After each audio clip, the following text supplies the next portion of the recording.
بسم اللہ الرحمن الرحیم۔ آج 24واں پارہ تلاوت کیا گیا ہے اور اس پارے میں سورۃ الزمر کا بقیہ حصہ، پوری سورہ مومن اور سورہ حامیم سجدہ کا تقریباً حصہ تلاوت کیا گیا ہے۔ اس 24ویں پارے میں خلاصے کے طور پہ 8 باتیں اہم ہیں۔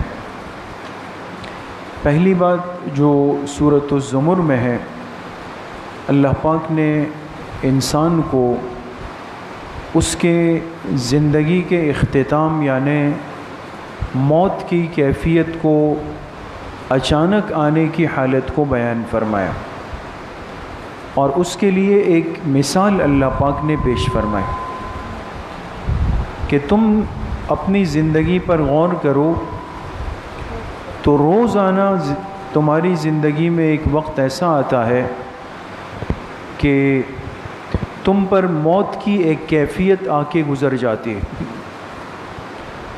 اور وہ کون سی کیفیت ہے؟ وہ نیند کی کیفیت۔ کیوں؟ اس لیے کہ اللہ پاک نے انسان کو جو روح دی ہے، جسم کی زندگی روح سے جڑی ہوئی۔ اب ایک روح وہ ہے جس کو روح حیاتی کہتے ہیں، اور روح حیاتی وہ ہے کہ اگر یہ جسم سے نکل جائے تو انسان کی زندگی ختم ہو جائے۔ دوسری روح ہوتی ہے، اس کو روح شعوری کہتے ہیں، شعوری یعنی احساس، اور یہ روح شعوری انسان کے ساتھ ہے حالت بیداری میں۔ اب ہم جاگ رہے ہیں نا، جاگے ہوئے، تو کون آیا کون گیا، لائٹ بند ہوئی لائٹ کھل گئی، بارش ہوئی سورج نکل آیا، یہ ساری چیزیں محسوس ہو رہی ہے۔ ان چیزوں کا محسوس ہونا یہ روح شعوری کی وجہ سے، اس لیے سویا ہوا آدمی وہ صبح اٹھ کے کہتے ہیں مجھے تو پتہ ہی نہیں چلا کہ رات کو بارش ہوئی ہے، رات کو لائٹ گئی ہے۔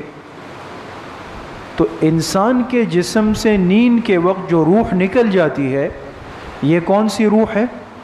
روح شعوری چلی جاتی ہے، اور یہ تقریباً روزانہ ہوتا ہے، کبھی 2 مرتبہ بھی اگر انسان دوپہر میں سو جائے۔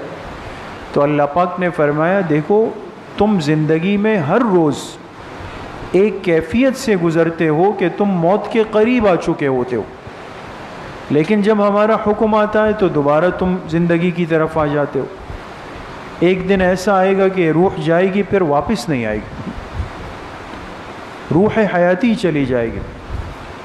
تو انسان کا روز کا سونا اس کو اس کی موت کی آخرت کی یاد دلا رہا ہے، ہمیں اس موت کا احساس دلا رہا ہے۔ اس لیے انسان کو ہر وقت توبے کی زندگی میں توبے کی حالت میں رہنا چاہیے، کچھ نہیں پتہ۔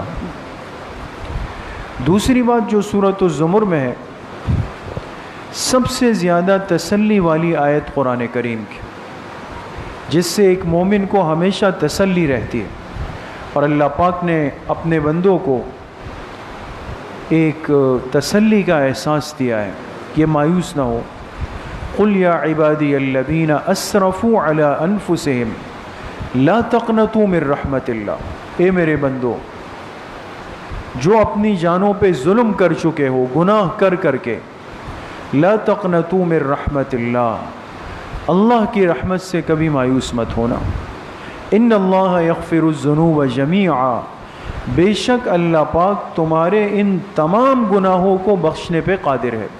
تم توبہ تو کرو، اللہ پاک کی طرف آؤ تو صحیح ایک مرتبہ۔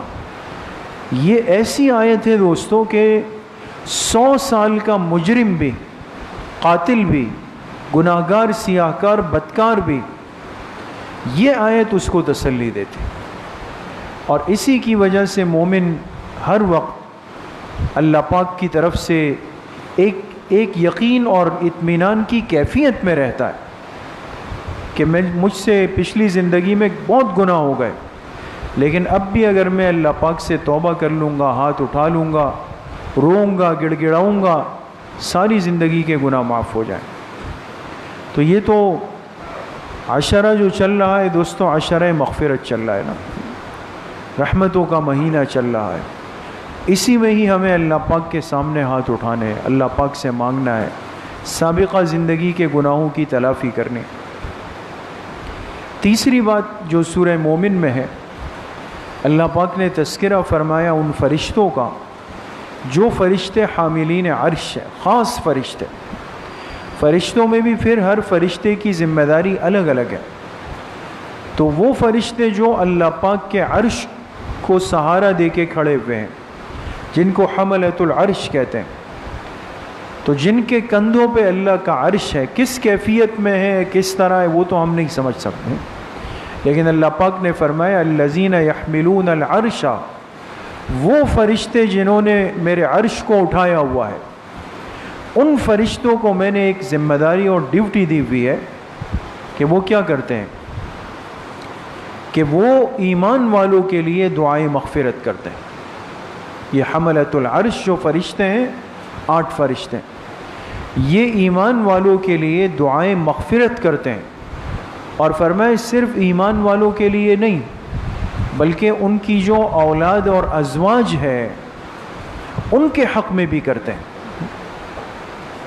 ایک بندہ جب اللہ پاک سے ایمان کے ذریعے سے تعلق قائم کرتا ہے اور اپنے ایمان کی حفاظت کرتا ہے، یہ اتنی بڑی نعمت ہے کہ اللہ کے عرش کو اٹھائے ہوئے فرشتے اس کے حق میں دعاؤں میں لگے ہوئے، اور پھر اس کے ساتھ ساتھ اس کے بیوی بچوں کے لیے بھی کہ یہ جنت میں جائے تو وہ بھی اس کے ساتھ چلے جائے۔ تو ہر وقت ہم اپنے ایمان کی حفاظت کی فکر کے ساتھ ہوں۔ چوتھی بات جو سورہ مومن میں ہے، اللہ پاک نے تذکرہ فرمایا ایک شخص کا، اور یہ شخص فرعون کے مقربین میں سے تھا، اس کے قریب دربار کے لوگوں میں تھا، لیکن یہ چھپ کر موسیٰ علیہ السلام پر ایمان لے آئے، چھپ کر، اور اپنے ایمان کو اندر چھپایا ہوا ہے، اس لیے کہ ظاہر کرے گا تو جان سے جائے گا۔ اور فرعون کی مجلس لگی اور اس میں مشورہ ہوا کہ بھئی اس شخص کے ساتھ کیا کیا جائے، یعنی موسیٰ علیہ السلام کے ساتھ۔ اب منصوبہ بنا کہ بھئی ان کو قتل کیا جائے، راستے سے ہٹا دیا جائے تاکہ ان کی بات ہی ختم ہو جائے۔ اب اس پہ مشورہ ہو رہا ہے اور اس آدمی سے برداشت نہیں ہوا۔ بہرحال ایمان ایک چنگاری ہے دوستو، جب تک یہ سلامت رہتی ہے تو انسان کی غیرت موجود ہوتی۔ اس نے جب دیکھا کہ سب اللہ کے پیغمبر کے قتل کا مشورہ کر رہے ہیں تو کافی دیر سننے کے بعد بالآخر یہ کھڑا ہو گیا۔ وقال رجل مؤمن، اللہ پاک فرما رہے ایک مرد مومن نے کھڑے ہو کر کہا، اس کا ایمان اتنا اعلیٰ ہے، اتنا اعلیٰ ہے کہ اللہ پاک بھی اس کو رجل مومن فرما رہے۔ دوست، ایک مرد مومن نے کھڑے ہو کر کہا اتقتلون رجلا ان یقول ربی اللہ، کیا تم ایک شخص کو اس بنیاد پر قتل کرنا چاہتے ہو کہ اس نے اللہ تعالیٰ کو اپنا رب کہا ہے؟ یہ اس کا قصور ہے، اور اس کا قصور یہ ہے کہ وہ تمہیں جہنم کے عذاب سے بچانے کی فکر میں لگا ہوا ہے، اپنے خیر خواہ کو قتل کرنے کے در پہ ہو۔ اس نے بڑے دربار میں کھڑے ہو کر تقریر کی، اپنے ایمان کا اظہار کیا۔ بہرحال ہونا تو وہی تھا جو ہوا۔ فرعون نے حکم دیا فوراً کہ بھئی اس کو فوراً قتل کر دیا جائے، اور اس کو اسی جگہ پر بھرے محل میں قتل کر دیا گیا۔ لیکن اللہ پاک فرماتے ہیں جیسے ہی اس کی روح نکلی ہم نے اس کو اس کے ساتھ ہی جنت میں داخل کر دیا۔ انسان جب اپنے ایمان پہ ڈٹ کے کھڑا ہو جاتا ہے، پھر چاہے اس کی جان چلی جائے، زندگی ختم ہو جائے، یہ ضائع نہیں ہے، یہ رائے گاہ نہیں ہے، جنت کی نعمتیں اس کی منتظر ہوا کرتی۔ پانچویں بات جو سورہ مومن میں ہے، اللہ پاک نے تمام ایمان والوں کو متوجہ کیا اس بات کی طرف کہ تم مجھ سے مانگو، مجھ سے دعا کرو، میں تمہاری دعاؤں کو قبول کروں گا، اور جو مجھ سے نہیں مانگتا تو میں اس سے ناراض ہو جاتا ہوں اور اس کو جہنم میں ذلیل کر کے داخل کروں گا۔ یہ دنیا میں کوئی ایسا نہیں، کوئی بھی ایسا نہیں کہ کہ جس سے مانگا جائے تو وہ خوش ہو جائے. بہت بڑا سخی ہو، فیاض ہو، مالا مال ہو، وہ 1 دفعہ 2 دفعہ 3 دفعہ، اس کے بعد اگر کوئی اس سے کہے گا کہ جی میرا یہ مسئلہ ہے، تو دل میں خیالات آئیں گے، سوچ آئے گی کہ بھئی یہ کیا منگتو بن گیا ہے، ہر وقت مانگ رہا ہے مانگ رہا ہے مانگ رہا ہے. نہیں کر سکتا. ایک اللہ کی مہربان ذات ہے دوستو، وہ کیا فرما رہی ہے؟ ادعونی استجب لکم، مجھ سے مانگو، استجب لکم، میں تمہاری دعائیں قبول کروں گا.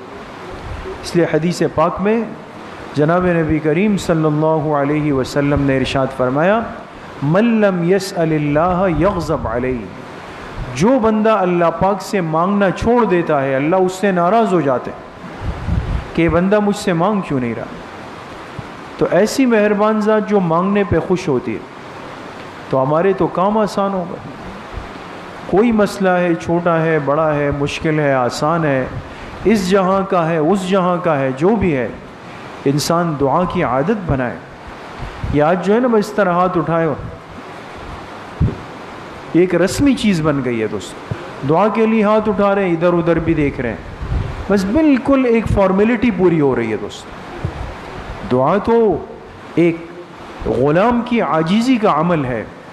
جیسے انسان کسی کا ملازم نوکر ہو، اپنی ضرورت مانگے تو وہ غفلت سے مانگے، وہ کتنا اپنے آپ کو عاجز بنا کے مانگے گا. اس لیے دعائیں انسان مانگے تو واقعی ایک عبد عاجز بن جائے اللہ پاک سے، پھر دیکھیں ہماری دعاؤں میں کتنی طاقت آتی ہے، کتنا اثر ہوتا ہے.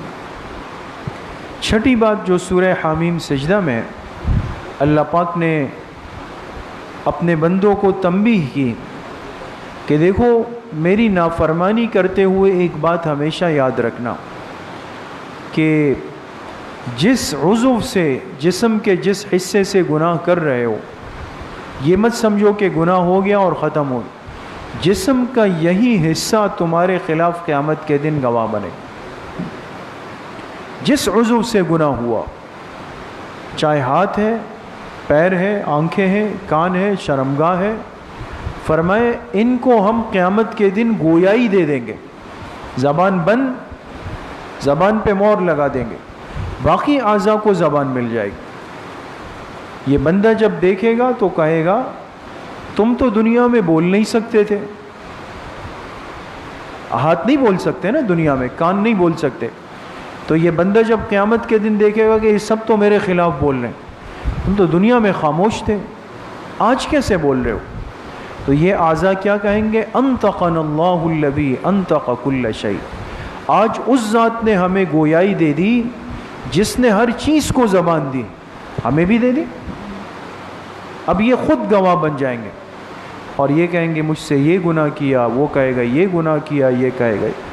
اس لیے ہمارے بزرگوں نے لکھا کہ گناہ سے بچنے کا ایک مفید اور مؤثر ٹوٹکا اور حل یہ بھی ہے کہ جب انسان کسی گناہ کی طرف آئے تو فوراً یہ استحضار کرے کہ بھئی ہاتھ سے غلط جا رہا ہوں، یہی ہاتھ گواہی دے گا، پیر غلط جا رہے یہی پیر گواہی دے. تو گناہ کرتے ہوئے ہچکچاہٹ ضرور ہوگی، ایک وقت آئے گا رک جائے گا. 7ویں بات جو سورہ حامیم سجدہ میں ہے، اللہ پاک نے ان کفار کا تذکرہ کیا جو اللہ کے کلام کی بے ادبی کرتے تھے. ایمان والے اللہ کے کلام کا ادب کرتے ہیں دوست، کافر کلام کی بے ادبی کرتے ہیں. وقال الذین کفروا لا تسمعوا لهذا القرآن والغوا فیہ لعلکم تغلبون. جب حضور علیہ السلام اور صحابہ قرآن پڑھتے تھے تو کافر ان سے کہتے تھے، کافر آپس میں کہتے تھے کہ بھئی یہ تو جو کلام پڑھ رہے ہیں تو اس کا تو اثر ہوتا ہے، تو کیا کرو، سنو نہیں، شور مچاؤ، شور مچاؤ، اور اس شور کے اندر ان کی آوازوں کو دبا دو تاکہ نہ آواز آئے اور نہ کوئی اس سے متاثر ہو. اس لیے بحیثیت ایک مسلمان کے ہمیں اس پہلو پر آج توجہ کی بڑی ضرورت ہے.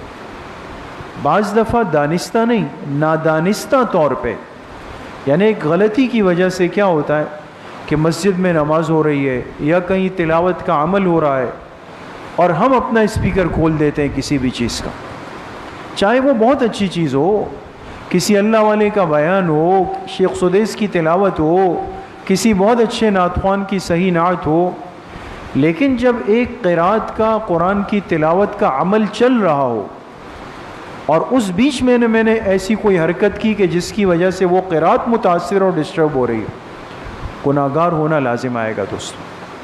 اس لیے ان باتوں میں آج بڑی احتیاط کی ضرورت ہے۔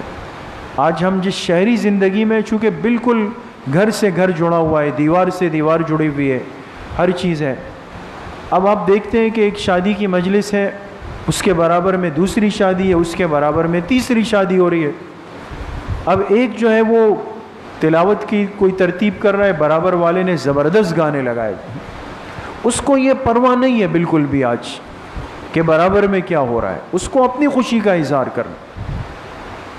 یا یہ کہ مسجد میں نماز کھڑی ہو گئی، اب ہر مسجد کے دائیں بائیں آگے پیچھے آبادی ہے، اب نماز بھی ہو رہی ہے، کسی گھر میں شادی ہے، انہوں نے بھی زبردست ڈھول لگائے ہوئے۔ یہ ادب زندگیوں سے نکل گیا دوستو، احترام نہیں رہا۔ اس بے ادبی اور بے احترامی کا نتیجہ کیا ہے کہ آج قرآن کی عظمت دل میں نہیں ہے اور اس کی تلاوت کی طلب بھی دل میں نہیں ہے۔ ادب ضروری ہے، انسان ادب کا ماحول بنائے۔ 8ویں اور آخری بات، سورہ حامیم سجدہ میں اللہ پاک نے تعریف فرمائی اپنے ان بندوں کی جو اپنی زندگی میں اللہ کی مخلوق کو، دوسرے لوگوں کو اللہ کے دین کی طرف بلاتے ہیں، دعوت دیتے ہیں، ان کے ایمان اعمال کی فکر کرتے ہیں۔ وَمَنْ أَحْسَنُ قَوْلًا مِّمَّنْ دَعَا إِلَى اللَّهِ، فرمائے اس سے زیادہ اچھی بات کس کی ہوگی جو دوسروں کو اللہ کی طرف دعوت دے، اللہ پاک کی طرف بلائے۔ اس لیے کہ ایمانی زندگی یہ انفرادی زندگی کا نام نہیں ہے دوستوں۔ میں کہوں کہ جی میں تو صف اول میں آتا ہوں، میری تو کئی سالوں سے تکبیر اولیٰ فوت نہیں ہوتی، میں اپنی تلاوت، تسبیحات، رزق حلال کر رہا ہوں، باقی یہ کہ پڑوس میں کیا ہو رہا ہے، محلے میں کیا ہو رہا ہے، رشتہ دار کیا کر رہے ہیں، ماحول پہ کیا اثر پڑ رہا ہے، ہوتا رہے۔ انسانیت کی فکر اور احساس اگر یہ آج ہماری زندگی میں نہیں ہے تو حضور علیہ الصلاۃ والسلام کی زندگی پر کس درجے میں عمل ہو رہا ہے؟ اس لیے کم سے کم ہمارے پاس اس درجے کا علم ہو، اس درجے کا کہ اگر میں کسی کو کچھ غلط کرتا ہوا دیکھ لوں تو اس سے بات کر سکوں، اس کو سمجھا سکوں، اس کو مسجد تک لا سکوں، اس بے نمازی کو نماز کی اہمیت کا احساس دلا سکوں۔ آج اگر یہ احساس پیدا ہو جائے دوستو، ایک بلڈنگ سے ایک نمازی فجر کے لیے آتا ہے، یہی صورتحال، اب وہ گئے 20 گھر ہے، 19 گھروں کے ساتھی کہاں ہیں؟ چلے بھئی آج ایسا کرتے ہیں، ایک ساتھی سے ملاقات کرتے ہیں، 19 دن میں 19 ساتھیوں سے ملاقات ہو، ان کو فجر کی نماز کی دعوت اور اہمیت دلائے۔ کتنا بڑا عمل ہے دوستو۔